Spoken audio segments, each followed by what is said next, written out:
Hee hee. All right. Test, test, test. Beautiful. Wow. All right. Here we go. Well, guys, this is the season finale of season 1 of Good Call. Episode 10, we're here. I can't believe it. I'm so excited to be here, especially to have a crew now helping me. Oh my God. Thank you to everybody involved. So we're going to do like a little solo episode here, do a recap of things that happened in season 1, maybe some moments that I'm proud of, moments I feel like I've grown through. So we've got Andrea over here in the corner. She's going to throw me some questions. I'm going to answer them. It's going to be very chill. I appreciate all of you guys sticking around this season. I'm really looking forward to next season. And of course, as always, make sure you send in your good calls of the week, the year, any moment that I can help uplift you in. Please send it over. Recommendations for future interviews, send them my way. And let's dive right into it. Okay, Andrea. Dun, dun, dun, dun, dun. Question number 1. Okay, question number 1. So looking back on season 1, what stands out to you the most? So when I was starting this podcast in November, I think is when it first officially went live, it was really stressful. If you guys have followed my journey from before this, then you know I have been in the corporate world my whole life as a journalist. I had a whole team behind me at all times, which was very much so a blessing. But when you have that for years, it builds a crutch almost, and you don't have to do everything because things are divvied up, and you have a team to help you with production, team to help you with booking guests. You even have a team to help you write out topics for interviews, and doing all of this on my own. Thankfully, I started off, I had Andrea helping me with a lot of it.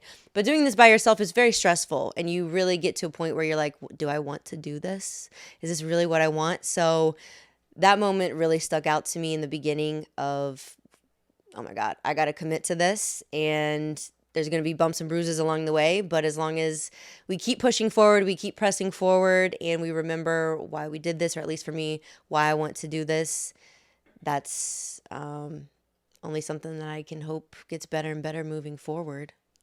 Ooh, a lesson I didn't know I needed until this season was confidence. I've always felt like I've been confident, but when you have a team behind you, you can rely on them.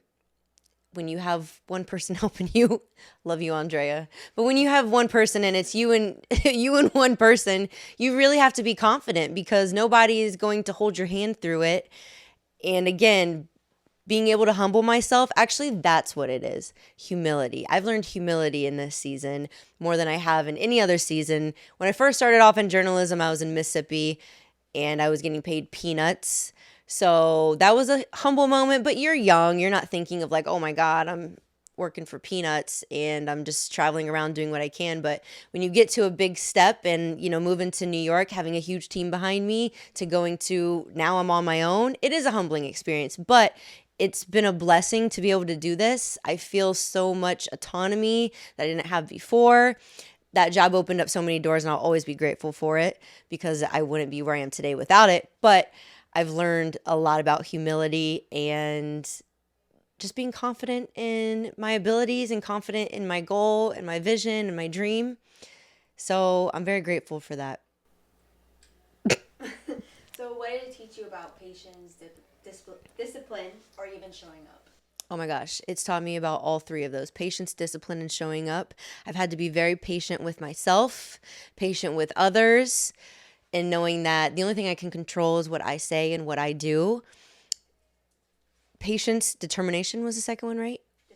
Discipline. Well, determined, but disciplined. You have to be disciplined to continue this because my goal for this podcast was to put out an episode every single week. And yeah, screw that camera. It's okay. It's plotting against us. I had to have discipline because again, when you have a team behind you, they can make up for those areas where maybe you lack or vice versa. But when it's all you have to be disciplined and you have to be committed to this. To put out an episode every week is not easy, especially when you have work in other areas, when you've got 2 other jobs and this is a passion project. You have to be disciplined and hold yourself accountable. And then finally, was it humility? I missed the last one.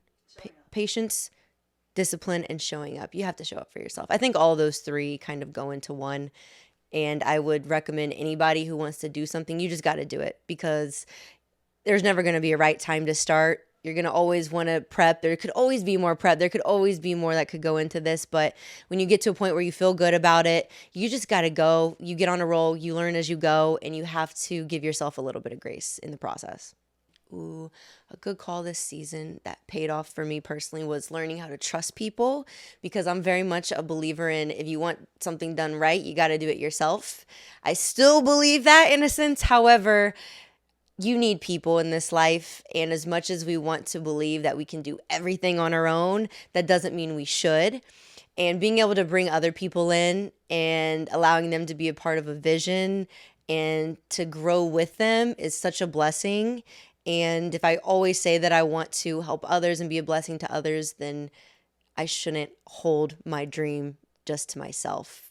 I should be able to share it with people who want to be a part of something else. So that was definitely something that was a good call, is bringing other people in on my vision, letting them breathe life into it, and make this a group project. Okay, so from all the guests that we've had, was there one that was truly memorable? All of the guests were very memorable, but I think the most memorable was probably my one with Steph, because we talked about aliens and Stanley Kubrick. We made tinfoil hats. We got to explain some conspiracy theories that we love. I wish, looking back on that one, I wish we could have went deeper into the conspiracy theories. But again, we're learning, we're living, and the editing, I was just like, I don't want to have it too long or too hard to edit. But that was probably the most memorable one, because it was so out there and random. But again, I want this podcast to be about different things in life. I don't want it just to be, I don't know how to explain this. I don't want it to be like just about sports, just about faith. I want to be able to talk to people, meet them where they're at. She loves aliens. I love talking about conspiracy theories. So that was definitely the most memorable one. I hope I can bring you back on again, Steph, if you're watching this. Okay. Now that this is the season finale, what was harder about starting this podcast than you expected? The time that goes into making this was a lot harder than I expected. From the branding, that was basically the first step, is like, I want a podcast. I want a platform where I can say what I want to say. I can interview who I want to interview and build it up as I go along.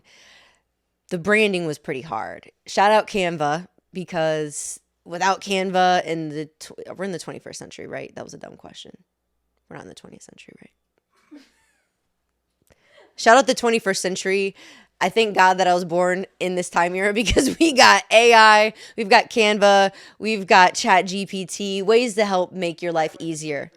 See, you had to Google it, not just me. You were born in the 20th century. How? Yeah. You were born in 1995. Yes. That's the 20th. That's the 20th. Yeah, I didn't know. But we are in the 21st. We're in the 21st century. So why didn't we make a bigger deal about being in the 21st century? I don't remember this.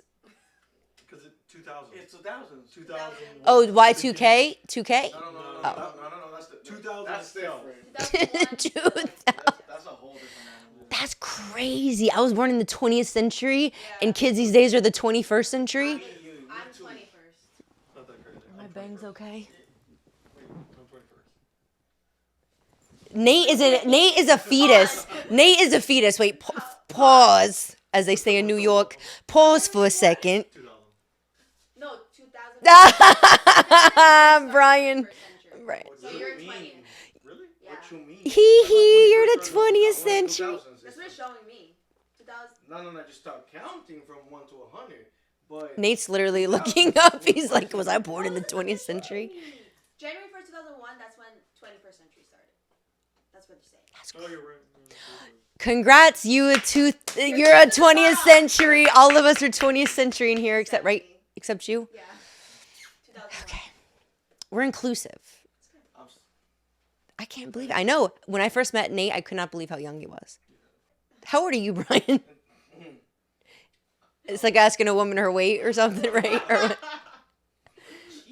So what's the question again? What's the Basically, question? What was harder this season than you expected? Oh, what was harder this season? Yeah. So we were born in the 20th century, minus Andrea. I'm glad we We established that. What was harder than what I thought it was going to be was making a show. I've been a part of creating a show. I made one at my last job, but again, I had a team. When you're doing it all on your own, coming up with the branding, coming up with the vibe, what do I want the goal to be? How often do I want to release a podcast? Who do I even want in my circle? Who would I trust to invite to be a part of this? Because whatever I do, I like to put my all in. And if I don't like it, or if it's not, it doesn't align with my beliefs or my values or anything in that sense, I'm checked out. So I wanted something that I was going to be really passionate about. I wanted someone else to be a part of it that would also be passionate about this. So learning just everything that goes into it makes me appreciate it so much more, because you have to put in that effort. And I did not realize coming into this how much goes into it. And even right now, to be able to film this, to have someone like Brian to reach out to his contacts to help us get a spot, to have Nate here coming all the way from the freaking Bronx with what he could do to help out. I don't know if we're going to have to cut that out or not. Okay. To have Nate be here, who's always been so kind and helpful and willing to help. Like, I'm just so grateful. And of course, Andrea always being there with my breakdown moments where I'm like, texting her about something. Everybody's been so helpful. And again, I just did not realize how much I would be needing people in this process, but I wouldn't be able to do this without them. Whoop, whoop. So what do you hope listeners felt or learned from season 1? I hope listeners realize that it is okay to humble yourself in life. We always talk that talk like I'm that person, and self-love and confidence, which is absolutely necessary in what you do and in life. You have to believe in yourself, but being able to humble yourself and to realize like, hey, this is the situation. I got to make it work with what I've got. No one's going to come here and save me, or no one's going to come here and put in the work that you have to put in. It just makes me appreciate it so much more. And I hope that anybody I hope anybody watching this just takes away that humility is okay in life. We all go through these moments. Don't quit. Keep pushing forward. Keep pressing forward. We were supposed to have a guest today.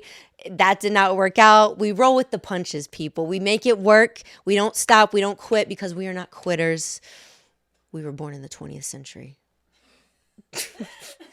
Millennials. Plus some Gen Zers in here. I hope... If you are just now starting this podcast and this episode, welcome to Good Call. I hope you stay. If you would like to start over and you're like, where should I start? I would definitely watch episode 3, I think it is, Faith, Fitness, and Finding My Balance. That episode was basically like a bear it all moment. This is what my faith looks like now in my life. This is how I got into fitness, my struggles with body image, food, my, past relationships, how it helped to build me to, or help me to be who I am today, regardless of whether or not I would go back and make those decisions again. I wouldn't, but again, it made me who I am today, and I'm appreciative of everything I've gone through. You got to live with the choices you make. That doesn't define who you are, but it does help to shape you into the person you are. So I would go back and watch episode 3. It's just a solo episode. It's pretty quick, but that's basically who I am in a nutshell. So if there was someone who's on the fence about making a good call in their own life, what would you say to them? Just do it. In the words of Shia LaBeouf, do it! Don't wait for the right moment, because again, the right moment is not ever going to come. You're not going to wake up one day and be like, well, I feel like I've got everything down pat. Of course, you're taking a photo of that, aren't you? Ryan loves taking horrible photos of videos of me, but you know what?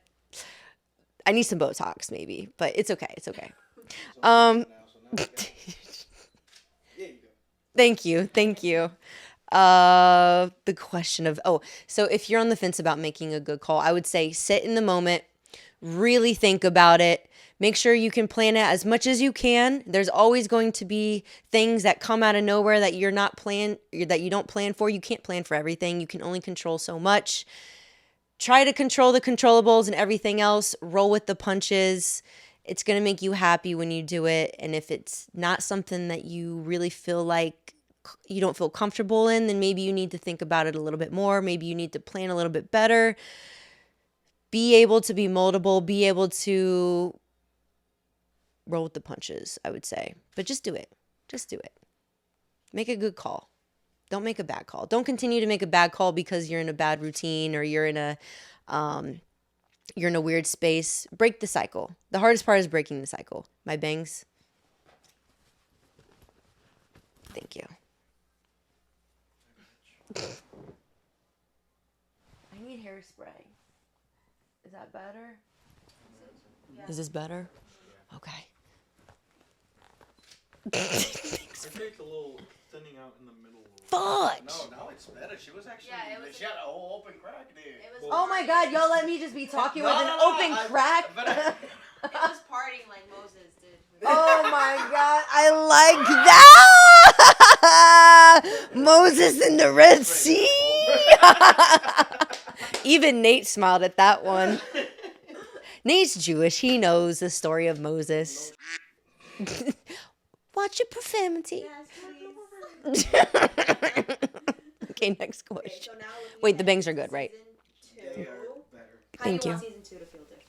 I want season 2 to be a little bit more elevated, a little bit more classy. I filmed a few episodes in my apartment, which was really fun. Again, you got to start somewhere, but season 2, I want it to look really good. Hopefully, I can find a space that is my own. I've had this kind of be a traveling podcast at the moment, which I'm totally fine with. But I think finding a good space to consistently film out of would be a goal for mine. Have more guests on that are outside of my family and friend circle. And I would love to reach more people. I'm so excited. I told Andrea this the other day. Starting off in November, I believe the YouTube channel was posted in November. We already have 2.3 thousand 2.25 thousand followers on YouTube. All of you, I love you.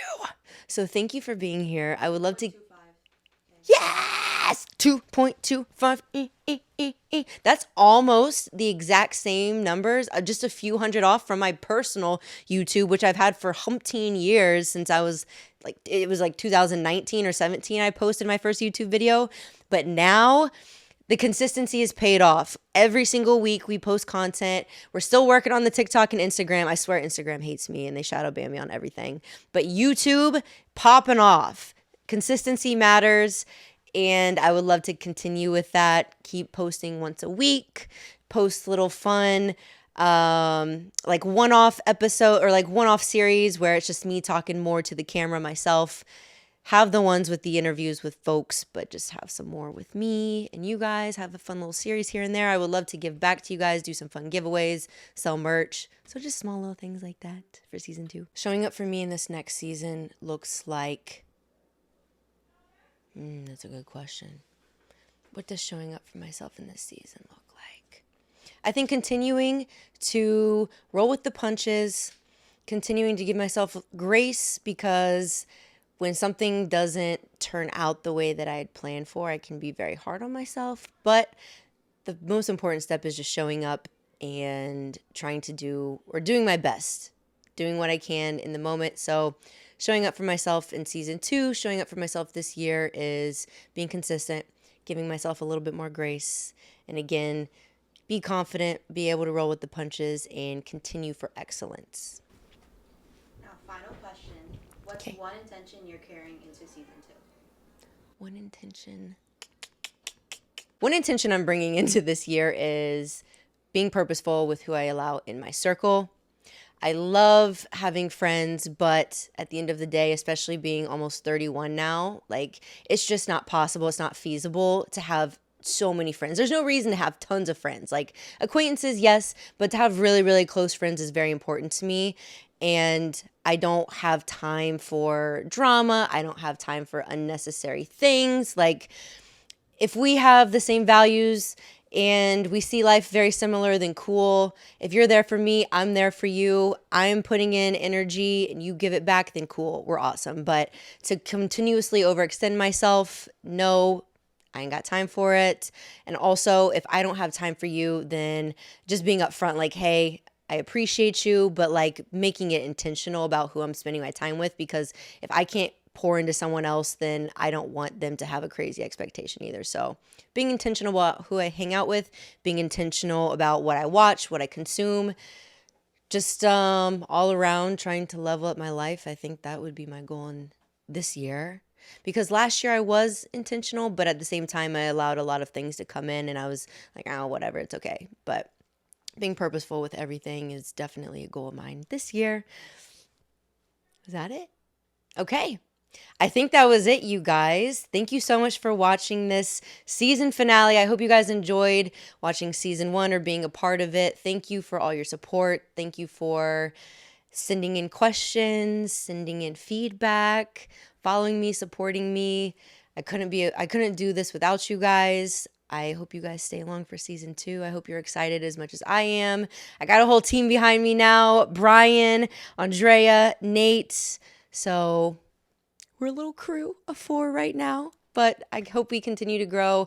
I hope we get some really cool sponsorships this year. I hope we can do some traveling stuff, maybe a traveling episode. That would be awesome. But yeah, fingers crossed. Pray for me. Pray for this podcast with me. And I will see you guys in season 2.